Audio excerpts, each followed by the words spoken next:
Amis supporters grenoblois, bienvenue sur cette toute nouvelle vidéo. Je suis très content de vous retrouver, très content de vous reparler surtout. Voilà, donc je profite de cette petite vidéo, donc qui sera plus petite et plus courte que d'habitude. C'est vrai que je fais des vidéos plutôt d'une quinzaine, vingtaine de minutes assez facilement. C'est vrai que je parle beaucoup.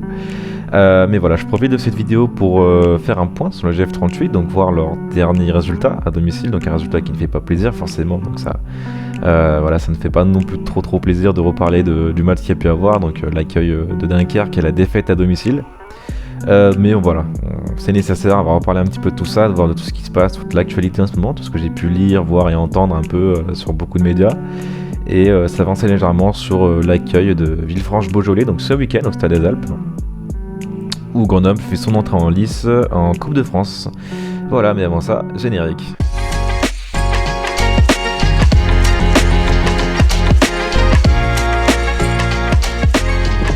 Alors comme je le disais dans l'introduction, ce sera surtout une vidéo, une légère vidéo où je vais surtout vous parler de ce que j'ai pu entendre et peut-être rassurer certaines personnes, notamment sur la petite situation de crise qu'il y a en ce moment. Mais avant ça, on va surtout parler de Dunkerque. Une vidéo sans support aujourd'hui, on va surtout faire face commentary, on va dire ça comme ça. Je sais pas s'il y a vraiment un nom spécifique à ce genre de contenu, plutôt voilà, aujourd'hui très auditif, très peu visuel. Il n'y aura pas du tout de support, pas du tout de matière à construire, mais voilà, parce que je trouvais en tout cas que le match contre Dunkerque n'était pas le plus intéressant. Alors néanmoins, ça reste un match important sur lequel il faut débriefer, sur lequel il faut revenir sur certains points. Mais voilà, je trouvais qu'il n'y avait pas non plus trop de matière, pas grand chose à se mettre sous la dent, on va dire ça comme ça, au niveau du contenu et information. Néanmoins, voilà, je retiens quand même quelques faits de match importants. J'ai pu lire et écouter suite à ce match-là quelques réactions. Je pense à Oswald Toncho et à Jesse Bonnet. Voilà, donc au niveau de la composition, déjà pour commencer de Grenoble, du classique avec Mamadou Diop, Ariel Mendy, Alan Chapche, Mamadou Diarra, Shaquille Delos pour la défense. On retrouve au milieu Dante Rigo, Jesse Bonnet, Nolan Bemba. Et puis un trio offensif avec Lenny Joseph, Ayoub Jabari et Junior Olaitan. Ce qui est important de relever, je pense que ça a été souligné par beaucoup de médias, beaucoup de monde en général, mais c'est l'absence de Gaëtan Paquet et Pape Meissaba, donc notre meilleur buteur et notre capitaine. Une absence qui ne s'est... Alors, je pense qu'en leur présence, le résultat n'aurait pas vraiment changé, tant Grenoble est à la peine en ce moment.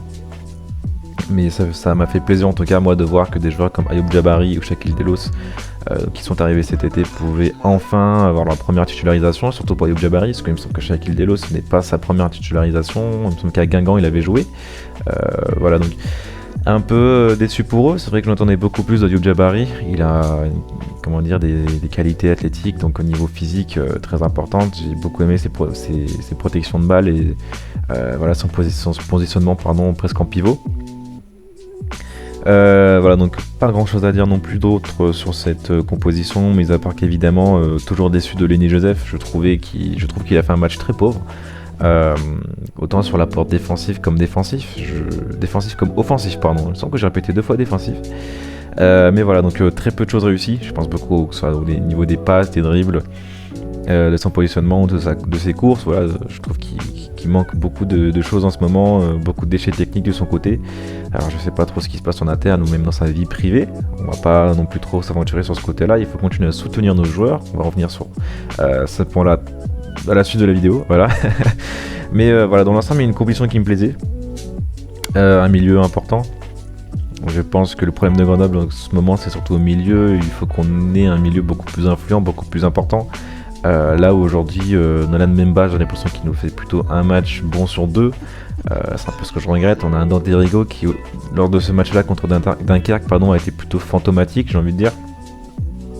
Et un Jesse Bonnet qui, pour moi, malgré ses qualités offensives et son talent, passe beaucoup plus son temps à défendre. On a une équipe de Grenoble qui a beaucoup subi. Juste avant la possession, on a Dunkerque qui a été très dominateur avec 65% de possession. Donc voilà, une équipe qui subit en général. Donc forcément, pour moi, j'ai l'impression de moins voir Jesse Bonnet. Et un Junior Olaitan qui, toujours pour moi, a été relativement intéressant, même si on sentait qu'il aurait pu faire de meilleurs choix, notamment dans les 30 derniers mètres. On en vient toujours à cette dernière passe où on pense qu'il peut être beaucoup plus ravageur. La défense centrale, donc ouais, ça change toujours tout le temps, avec Mamadou Diarra et Alam Tchabtché ou Loris Moyokolo. Là, c'est Tchabtché qui est revenu et je l'ai trouvé en retard sur pas mal de ballons.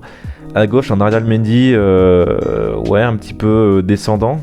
Au niveau de ses performances, je pense que voilà, il faut un petit peu le chambouler, peut-être apporter un nouveau joueur à gauche, peut-être rentrer un Matteo Zantip capable de lui apporter concurrence. C'est vrai qu'il a disputé quasiment tous les matchs, si je ne dis pas n'importe quoi. Et voilà, c'est à peu près tout ce que je voulais dire pour cette composition qui, dans l'ensemble, voilà, privé du capitaine et du meilleur buteur de championnat, je pense qu'on pouvait pas faire mieux que ça. Voilà ce qu'il en est de Grenoble au niveau de quelques statistiques sur le match. On l'a dit, au niveau de la possession, c'est clairement en faveur de Dunkerque. Au niveau de la précision des passes, Grenoble a seulement 76%. Je pense que les transmissions en ce moment, c'est quelque chose sur lequel Grenoble doit beaucoup travailler. C'est vrai que au niveau du match, si on parle sur l'ensemble du match, on va pas non plus toujours se cacher derrière l'arbitrage. J'ai l'impression que forcément, en tant que supporter grenoblois, et il y a un match, enfin tous les matchs sont arbitrés de façon un petit peu désavantagée pour Grenoble. Je pense à quelques situations de penalty qui auraient pu se siffler dans ce match contre Dunkerque. On a Lenny Joseph qui chute 2 fois en surface adverse, donc à la 71e, si je ne dis pas n'importe quoi, et la 74e. Voilà, donc on est un peu loin de la surface, parce que j'ai vu le match, parce que j'ai pu me rendre au Stade des Alpes encore une fois. Faut vous partir du principe que je serai présent à quasiment tous les matchs à domicile, vu que j'ai un peu de temps et que voilà, j'arrive à m'organiser, que financièrement on n'est pas sur les places les plus chères. J'arrive à assister encore à quelques sorties au Stade des Alpes, mais effectivement je suis un peu loin du but. Mais moi en tout cas, je pense que l'une des deux peut au moins se siffler. Et voilà, pas mal de situations de hors-jeu également pour Grenoble. On est sur 4 hors-jeu, donc est-ce que le ballon est donné trop tard ou l'attaquant est parti trop vite? Peu importe, mais le résultat est le même. Il faut retravailler sur tout ça aussi. Et tac, ouais, c'est à peu près tout ce que je voulais dire. Dunkerque qui a fait son match, Dunkerque qui est venu avec ses armes. C'est une équipe qui roule bien en ce moment. Dunkerque qui, voilà, ils sont pas mal lancés. C'est encourageant, j'ai envie de dire. C'est une équipe qui a encore quelques années, même l'année dernière, il me semble qu'ils étaient en national. Donc c'est encourageant et c'est joli à voir, c'est beau à voir. Des équipes comme ça qui, il y a encore quelques années, étaient en bas et qui maintenant se retrouvent à jouer les premiers rôles en Ligue 2. À voir maintenant s'ils vont garder le rythme en tout cas. Au niveau des statistiques un petit peu plus poussées, donc je regarde un petit peu dans le coin de la caméra, c'est là où je mets mes notes et mon PC, mais voilà, seulement 0,4 buts en expected goals, donc 0,4 en tant que coefficient attendu pour Grenoble.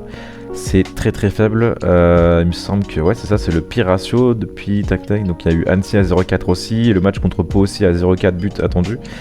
Voilà, donc avec ces chiffres-là, on risque pas de marquer. Pourtant, on l'a très bien vu. Il y a encore quelques matchs en arrière. Grenoble avait une des meilleures attaques du championnat. Donc c'est à rectifier. Voilà, je voulais aussi revenir sur un autre point maintenant, c'est surtout le côté supporter, dans le sens où lorsque je traîne pas mal sur les réseaux, notamment sur les posts du GF38, les posts Instagram, on a beaucoup de supporters qui perdent patience, ils demandent la tête à Oswald Toncho, donc c'est quelque chose que, comment dire, une frustration que je peux comprendre. Je pense que c'est plutôt un lot, faut le prendre en lot. Comment dire, on n'est pas forcément frustré, déçu sur ce match de Dunkerque, mais c'est plutôt depuis le match contre Paris qu'on a une défaite, j'aurais dire presque logique chez le premier du championnat, donc Paris. Un match nul et pareil, très très peu d'animation offensive face à Annecy à domicile. On se prend ensuite une déculottée face à Guingamp et maintenant à domicile on perd l'invincibilité, donc ça c'est fait de jeu très important, on perd l'invincibilité, donc 3 mois après le début de la Ligue 2, donc on a tenu comme on a pu, mais on perd l'invincibilité à domicile face à Dunkerque. Donc c'est un peu tout ce lot qu'il faut prendre en compte pour comprendre vraiment la frustration. C'est ça, oui, la frustration des supporters. Néanmoins, voilà, il faut continuer à les supporter. Comme le dit le coach ou Jesse Bonnet encore une fois, c'est dans ces moments-là que l'équipe a besoin de nous, les supporters, de continuer à aller voir l'équipe au stade, de continuer à crier et à pousser pour eux. Alors évidemment, c'est aussi compliqué pour nous en tant que supporters de toujours faire l'effort de venir au Stade des Alpes pour voir des matchs comme ça. Je pense que voilà, il faut aussi prendre ce paramètre-là en compte. On l'a très bien vu sur l'affluence au stade, seulement 4193 supporters, donc spectateurs. C'est quasiment 2 fois moins face à Annecy, donc le dernier match qui était à domicile. En tout cas, voilà. Moi, je ne pense pas que le coach soit déjà dans les discussions de licenciement ou de séparation. C'est un coach qui était très désiré par la direction, par les hautes instances du club. dès ses premières conférences de presse. Je pense à Max Marty qui disait qu'il y avait déjà eu des contacts l'année dernière ou même il y a 2 ans je crois. Donc voilà, c'est un coach qui était très suivi et très désiré tout simplement par le club. Donc ça m'étonnerait que maintenant que sur une série de 4 matchs sans victoire, excusez-moi, Grenoble souhaite déjà se séparer de notre technicien. Voilà, après je peux comprendre aussi une nouvelle frustration liée à son jeu. On a l'impression qu'il n'y a pas vraiment de solutions qui sont apportées par le coach. Là en tout cas la tactique de Grenoble, on a l'impression que c'était vraiment on défend, on bloque bas, on balance devant et puis voilà, ça passera un jour. Voilà, ouais, c'est ça, c'est un peu moche à voir, le fait de récupérer un ballon, le dégager vite à l'avant, le repère tout de suite, chercher les attaquants en profondeur, mais des attaquants bien trop muselés et bien trop peut-être fatigués. On a senti qu'on se battait plus du tout sur certaines courses. Voilà, donc on se sent un petit peu bloqué en tout cas avec cette tactique là, on voit que ça marche pas mais l'équipe persiste comme ça, donc je peux comprendre que c'est un style de jeu qui ne plaise pas. Moi non plus, hein, je ne suis pas fan de ce type de jeu, et comme je l'ai dit, ça m'étonnerait beaucoup que le coach saute déjà. Il n'y a pas de discussion, aucune rumeur sur ce côté-là. Comme je l'ai dit, c'est un coach qui a été très désiré pour la direction, et maintenant qu'il est là, ça m'étonnerait qu'il soit déjà licencié. Et puis même dans l'histoire de Grenoble, on a toujours pas mal laissé de temps au coach, au moins 1 an.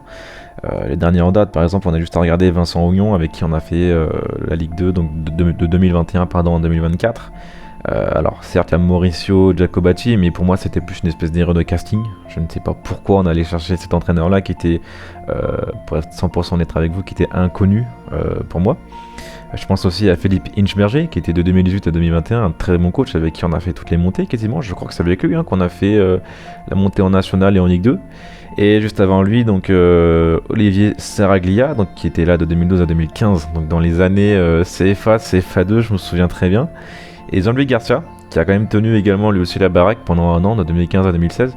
Donc voilà, donc c'est juste pour vous rappeler qu'il y a tout un tout, j'ai envie de dire. Il y a plutôt quand même une confiance qu'on laisse laisser au coach au niveau de l'histoire de Grenoble. Moi je pense que le coach Oswald Tancho restera toute l'année, sauf si vraiment gros enchaînement de défaites et relégation, ce que je n'espère pas du tout.